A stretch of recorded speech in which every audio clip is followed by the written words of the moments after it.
In today's video, I'm going to teach you how to filter in Grafana.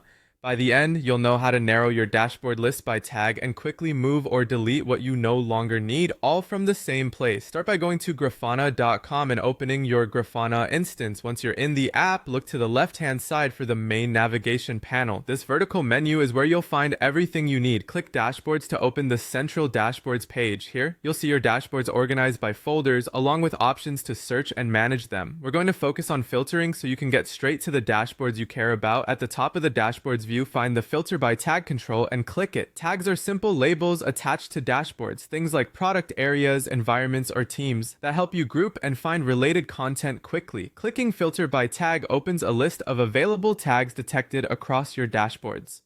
Select the tag named Grafana Cloud. You may notice a number in parentheses, such as 10, which tells you how many dashboards are currently labeled with that tag. As soon as you choose the tag, the list refreshes to show only dashboards that match it. This is a great way to focus your view, especially in larger environments where hundreds of dashboards can make it hard to find what you need.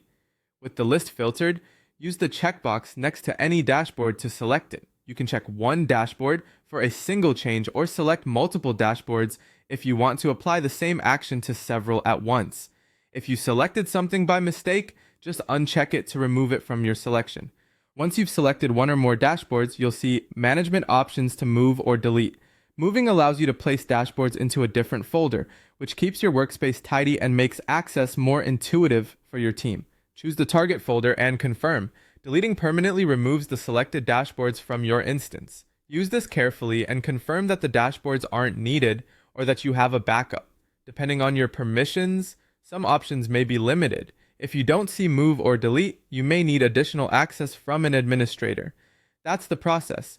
Open the dashboards page, filter by tag, select with the checkbox, then move or delete as needed. Remember, filters only change what you're viewing, not the dashboards themselves, so you can clear the filter anytime to return to the full list.